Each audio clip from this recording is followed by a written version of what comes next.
Hello everyone! In this tutorial, I will describe the node setup I used to create a starry sky with bluish clouds, entirely procedural, in Blender 4.1, using the Cycles rendering engine. Therefore, we will not use any images, but only Blender's procedural noise and gradient textures. This will allow us to significantly modify the final effect, as we can vary the parameters of these objects without compromising the final quality of the result. The inspiration comes from the night sky on one of my favorite video games, The Secret of Monkey Island. Specifically, it's the night sky visible on Melee Island.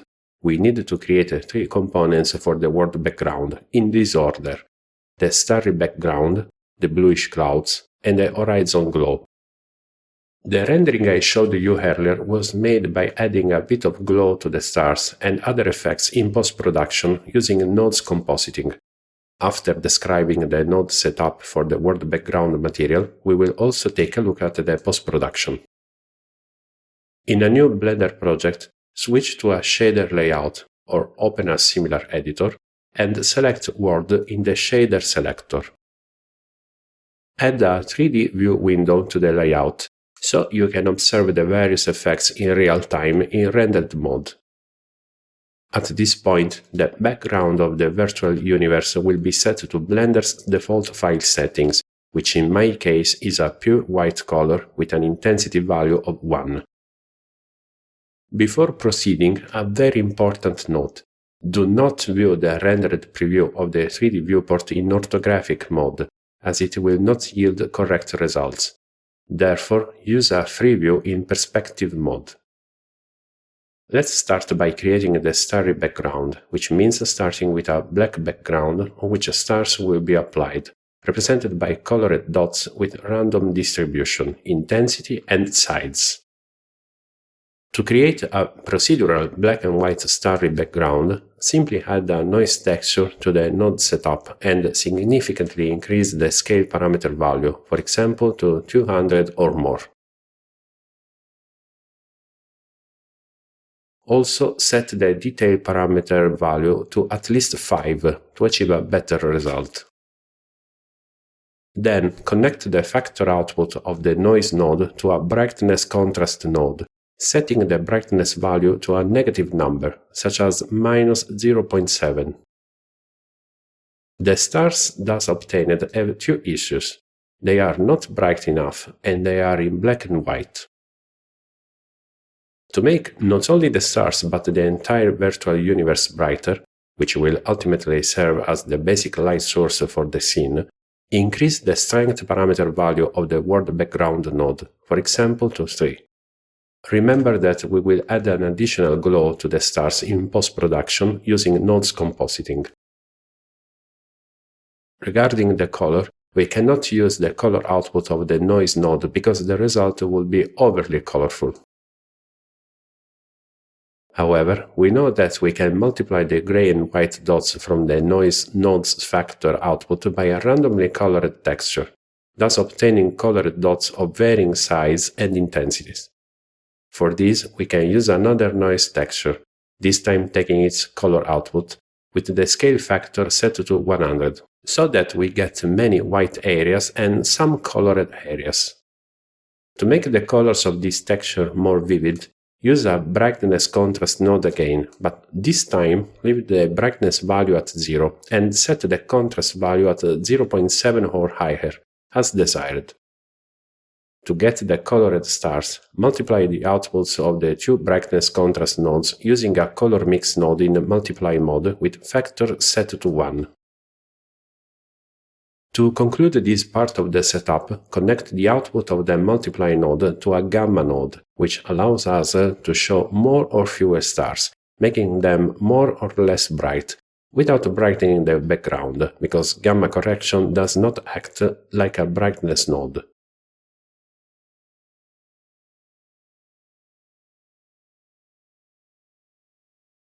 We have completed the first effect of this tutorial. We can group the nodes up to gamma into a new group, naming it stars, before moving on to the next effect.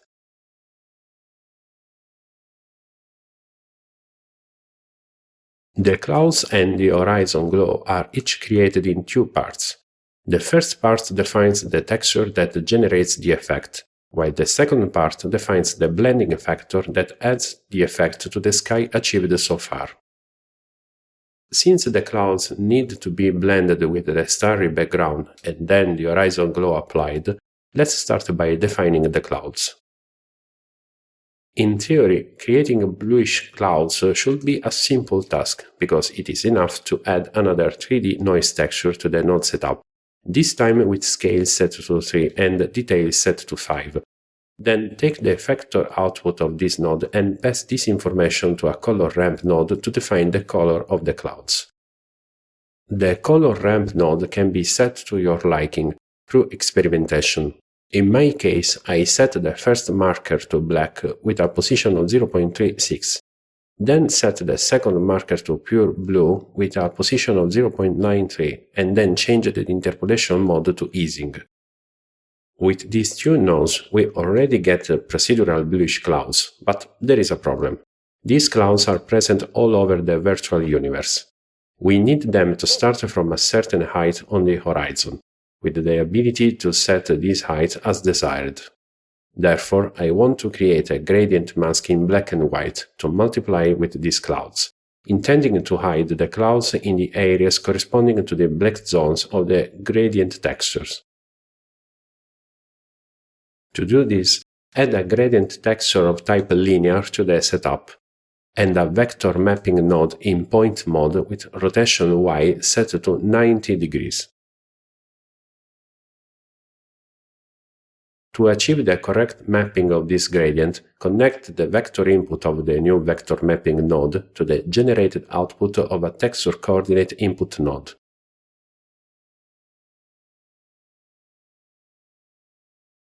To be able to raise or lower the gradient's transition line, add a color ramp node to the setup. In this case, you will need to adjust the black marker on the left of the default color ramp to shift the gradient's transition point. The two color ramps thus obtained can now be multiplied using a color mix node in multiply blending mode with a blending factor of 1.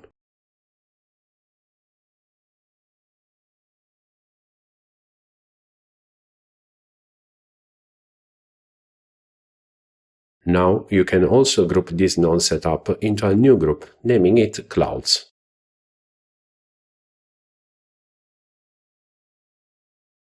Let's move on to the second part of the bluish clouds effect, which is its mixing with the starry background. To add this effect to the starry background, insert another color mix node into the setup, but this time leave it in mix mode instead of changing it to multiply mode as we have done so far. Connect the output of the stars group to the first color input of the new mix node. Then connect the output of the clouds group to the second color input of the new mix node. Now we have both clouds and stars, but obviously, the stars should not be visible where the clouds are denser. To solve this problem, connect the output of clouds to the effector input of the color mix node that mixes the stars and clouds. The output of clouds we are using is not yet suitable because it is colored and its intensity is not correct. To fix these issues, insert an RGB to black and white node and a gamma node in sequence between the output of clouds and the effector input of the color mix node. Then set a very low value for gamma, such as 0.01.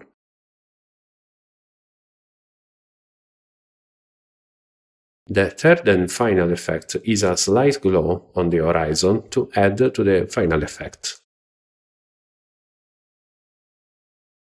The node setup for this third group can be derived by duplicating the sequence of nodes texture coordinate, mapping, gradient texture, and color ramp from clouds, then modifying the parameters of these nodes. In fact, since we will also need RGB to black and white and gamma nodes, we can duplicate the clouds group along with the two external nodes. Attention here, as there is a very important operation to perform.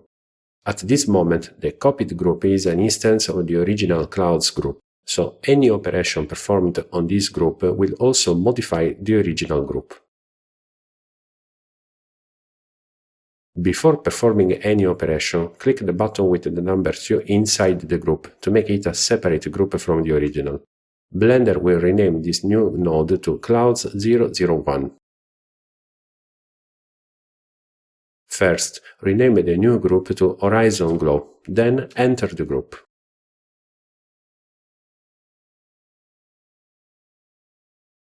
Delete the noise texture, color ramp, and multiply nodes from Horizon Glow, connecting the first color ramp directly to the group's output. Change the mode of the gradient texture node from linear to easing to achieve a smoother transition.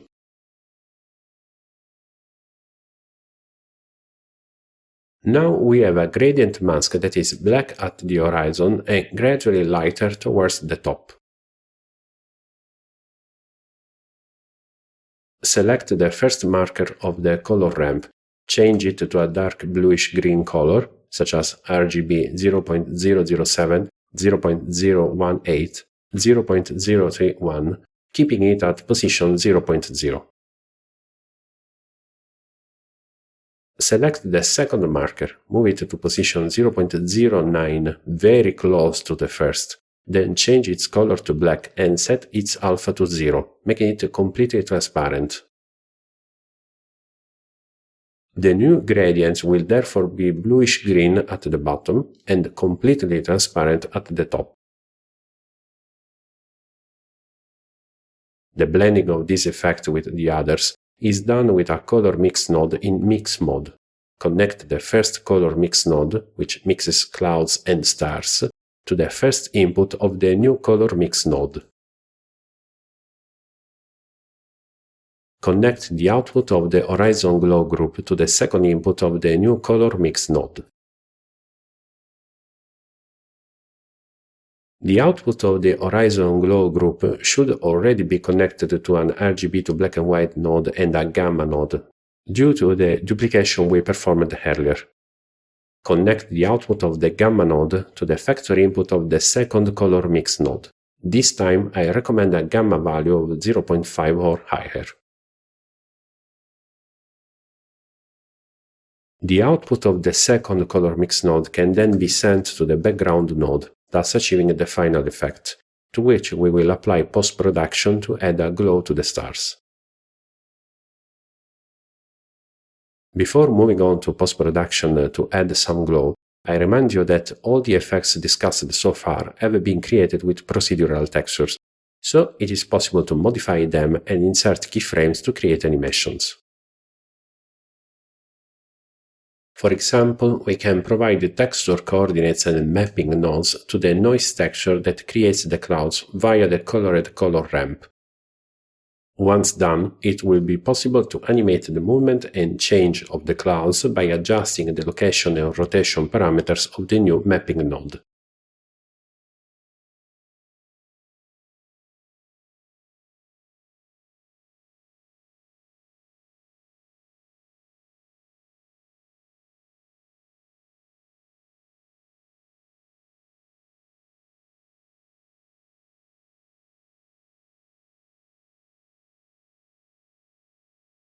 There are various ways to animate the brightness of the stars. For example, you can enter that group and insert a color mix node in multiply mode with factor set to 1 between the gamma node and the group output. Then add a procedural magic texture and connect the factor output of the magic texture to the second image input of the newly created color multiply node.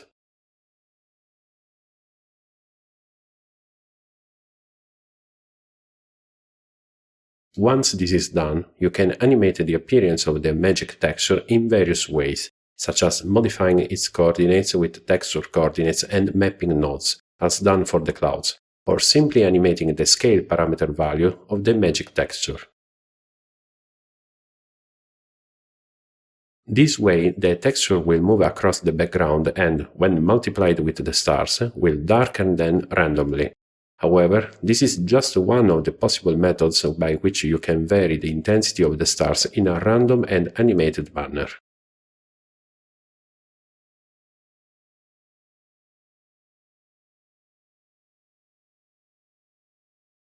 Okay, now let's switch to a compositing layout and enable the nodes for post-production.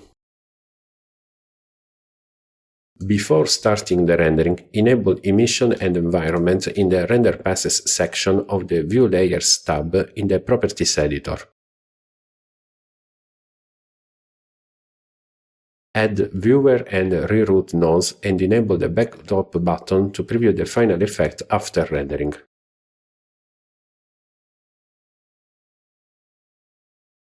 Render the scene to obtain the emission and environment information and apply a glow and other effects to the rendering.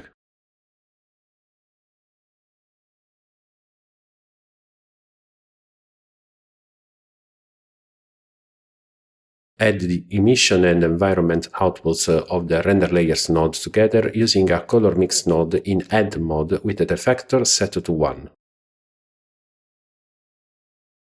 Connect a glare node to the output of this node. In my case, I set it to fog glow mode with a low value for the threshold parameter, high quality, size none, and most importantly, mix set to 1. I have discussed the mix parameter of the glare node in several tutorials previously published on my channel, where I have shown that setting this parameter to 1 results in only the isolated glare effect, which can be modified as desired. Now you can add additional nodes to further modify the effect, such as glare, blur, or RGB curves, as I did.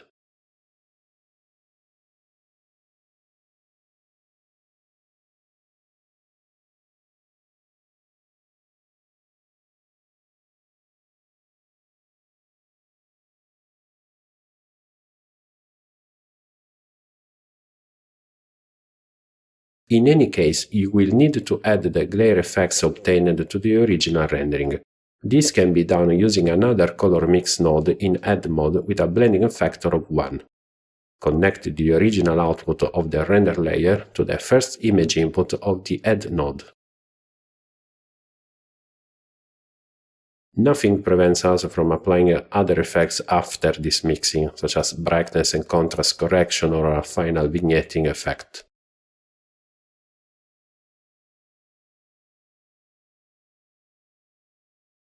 Now we just have to render the animation and examine the resulting output.